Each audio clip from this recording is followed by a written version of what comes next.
Hello everybody. Hello everybody. We're going to do a last video for 2014. Where's it gone? I know, the year's just gone whoosh. I can't believe the timing of everything. They do say that everything speeds up as you get older. Yeah. So mine's going up fast. Mine's gone now. really slow.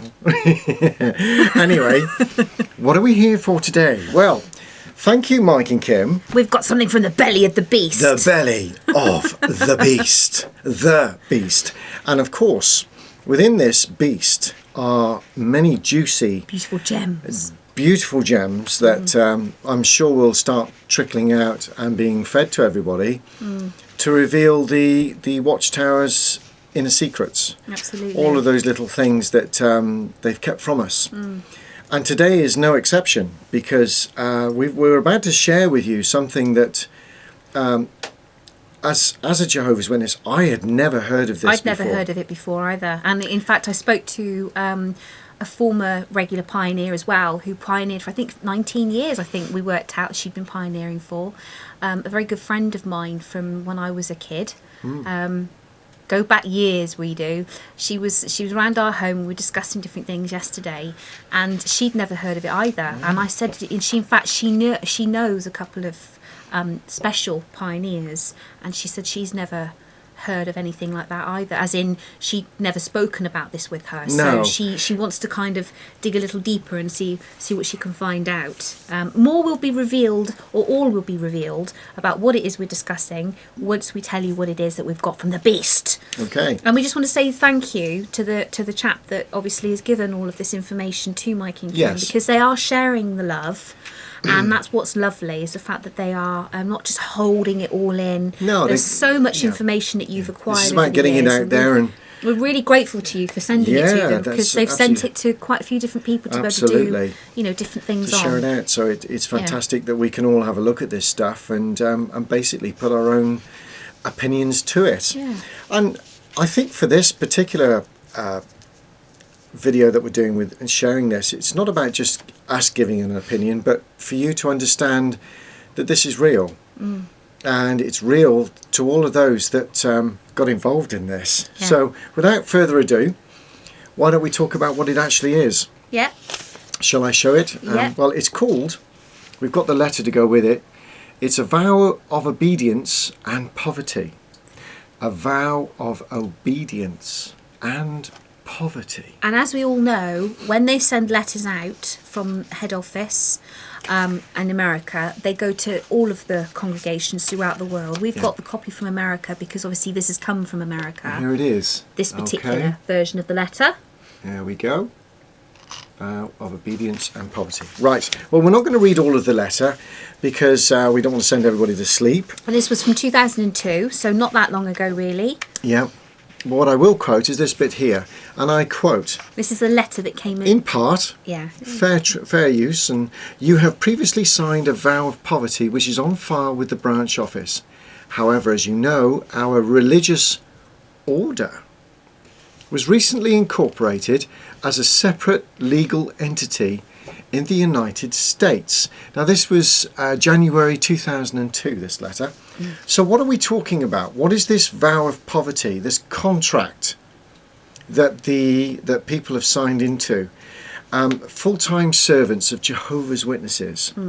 Interesting. In fact, that one paragraph, just sorry to carry on and just read the rest of that paragraph because I think it's important. It said the name of the corporation is the Religious Order of Jehovah's Witnesses, and that name will be used for the order is the order for special servants, full-time servants of Jehovah's Witnesses. Because of the information is now newly legal entity, and for several other reasons, the governing body has directed that everyone currently in the order should take and sign a revised vow of obedience and poverty. And in brackets, question mark, in speech marks, it says vow. Yeah. Okay. Very interesting. And it says enclosed are 2 copies of the revised vow. You should prayerfully consider each portion of the vow. And then if you're in agreement with it, sign it. Then you should sign and date both copies and return one to the branch office. And you should retain the other signed copy for your file. Interesting. Okay, if you can afford one after the poverty you're about to put yourself through. Well, anyway, here it is. Here's the contract. It's in 10 parts. And what it does is I'm going to read them all. but there's a word that's going to stand out above all else. And let's go through it. Vow of obedience and poverty to the order of special full-time servants of Jehovah's Witnesses. As an ordained minister, wholly dedicated to Jehovah God, I hereby express my solemn desire to be recognized as a member of the worldwide order of special full-time servants of Jehovah's Witnesses. The order, in brackets then, I vow as follows. 1. While a member of the order, to live the simple, non-materialistic lifestyle that has traditionally existed for members of the order. So the word order is mentioned twice there in the first one. 2. In the spirit of the inspired words of the prophet Isaiah and the prophetic expressions of the Psalmist, to volunteer my services to do whatever is assigned to me in the advancement of kingdom interests wherever I am assigned by the order. 3. To be submissive to the theocratic arrangement for members of the order. Are you getting a picture here as we're reading this? They've got scriptures quoted here as well, by the way. So they're nitpicking the scriptures to clarify and solidify exactly what it is they're saying here. So it's not just words they're using, they're twisting scripture. Sure. Now number 4, this is the only one out of the 10 that doesn't have the word order in it. And I quote, to devote my best full-time efforts to my assignment. Interesting.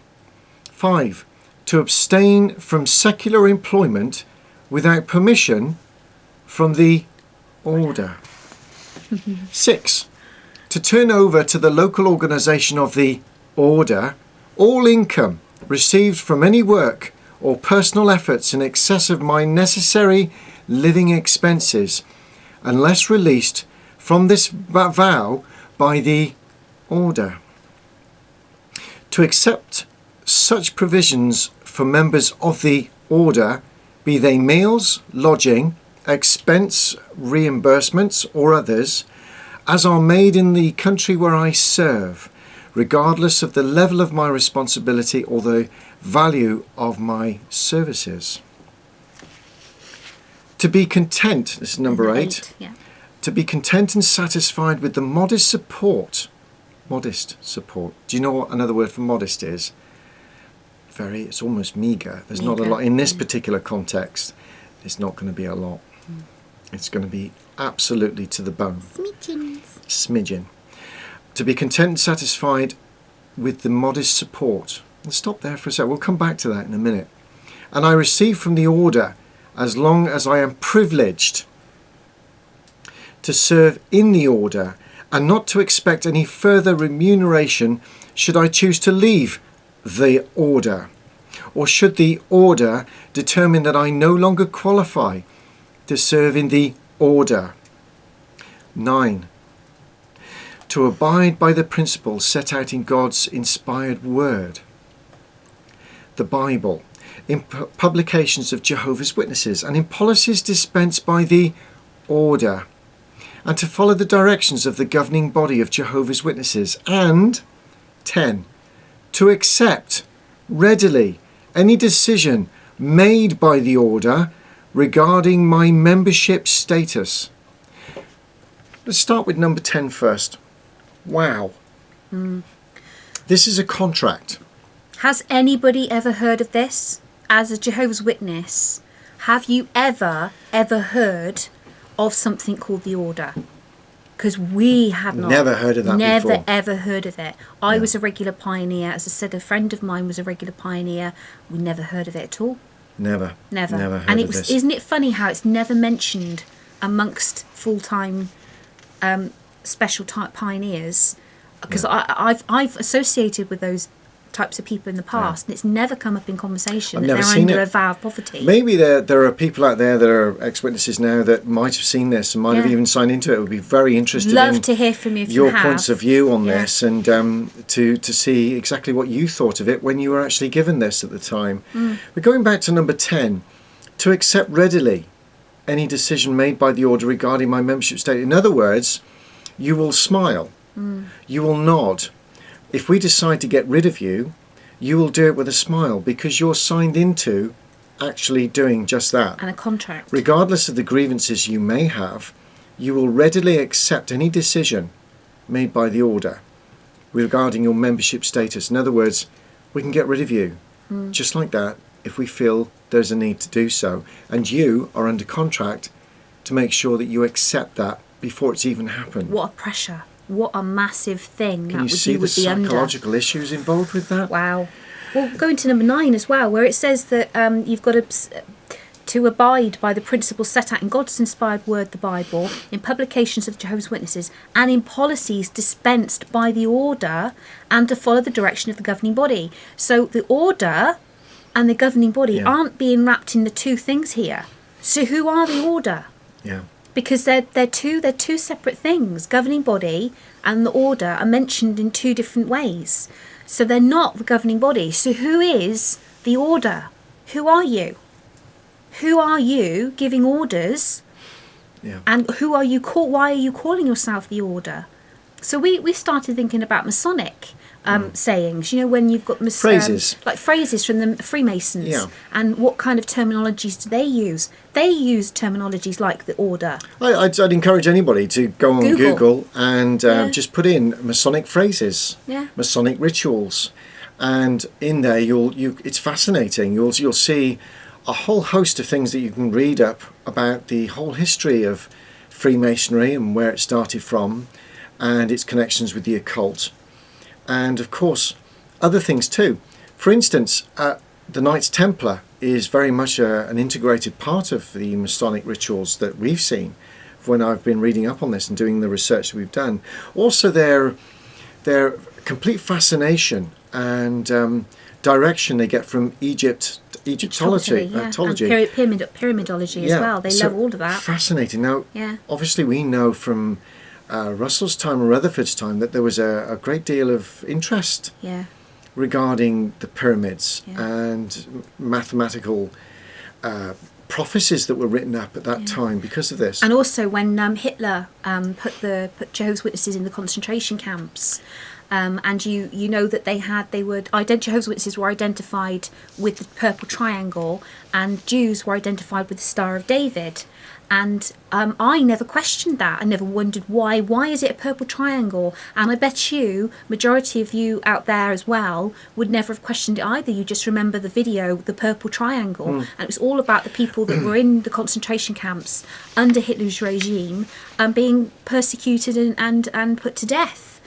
And it was only when we started doing research that something came up that because they were all about the pyramidology back then, when it comes to Jehovah's Witnesses being identified, Hitler, it wasn't a triangle, it was a pyramid. It was a purple pyramid. And that's because they were identified as believing in the pyramidology. It makes a lot of sense. Makes total sense now. It's quite logical actually when you think about it. Why that shape? Because it's the shape of a pyramid. It's the shape of a pyramid. And of course back then the whole pyramid thing was a very big issue within the Bible students and of course the legacies that followed that. So this document, we've decided to share it because in this modern world that we live in, there have been court cases and even recently where the governing body have made it clear to everybody that Jehovah's Witnesses do not represent the organisation when they've been put on oath. And this is transcripted. I mean, Victoria in Australia, for instance, they denied there was even a faithful and discreet slave. That there were no Jehovah's Witnesses in Victoria and Australia. And so when you read these type of documents, this vow of obedience, and that they will follow, devote and my best full-time efforts to my assignments, to be submissive to the theocratic arrangement for members of the order. Well, according to the transcripts and things that have been written in the past, it's very clear there's something very amiss here. We all know that those are total lies that they've said in court, because this is real. This is very real, and people that have signed into this would know it was very real. But of course, when they turn around and say that the faithful and discreet slave is nothing but a theocratic arrangement that's just within the imagination, it's nothing actually written down, that's actually material, that has an intent about it. Well, this proves otherwise, that is a complete farce, that they really do exist. We all know they exist.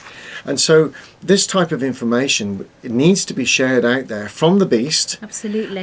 So that everybody can see, well, look, here's evidence itself from the society, from the corporations, from the legal entities, from, call it what you will, showing quite conclusively that the faithful and discreet slave of 2002 were real. Yeah. That the people that were becoming their slaves, because let's face it, that's exactly what they are going to be. Yeah. They're going to become slaves. They can't even. They have to abstain from secular employment without permission from the order. So you have to go to the order and ask permission to do anything, just even working. So somebody offers you a job, even if it was a brother and sister offering you a job, you'd still have to, after signing this, go to the order to ask permission.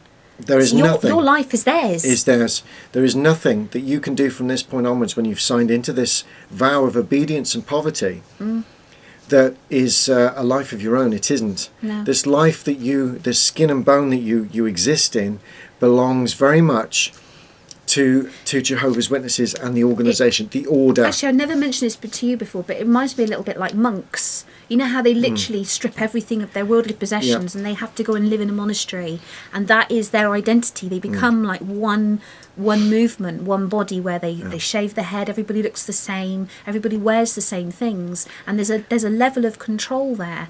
But the difference with this is that these people are out in society having to do everyday life things as well. They're not just in a building where they can just farm their own foods and do all their. These people are being sent all over the world on different assignments, missionary assignments, and they're under this strict guidance and this guidelines that they should, you have to be following this. And if they get any gifts or anything, they have to let the order know. So if they're staying with a brother and sister in another country, anything they receive, they have to tell the order. It belongs to the order. They can't just keep it. And point 3 makes that very clear, to be submissive to the theocratic arrangement for members of the order. Well, and we've just mentioned about the theocratic arrangement that doesn't exist if you get them in court. I'd love to know what theocratic order, what assignments there are that differ from the normal Jehovah's Witness. What is different? We should all be, the witnesses should all be exactly the same. You should be treated exactly the same. Just because you're able to give more time on the ministry shouldn't make you special. It shouldn't make you an individual that's any different from Joe Bloggs. So it does show that there is this hierarchy, level of spirituality, as they call it, when actually you're all, we're all, as individuals, we all serve our God in our individual way, and no matter who does it in what way, it doesn't make you any different from one another. You're all the same, but you're doing it your own way. But there's special treatment and special assignments and special things for people when you're in the order. It makes no sense to me.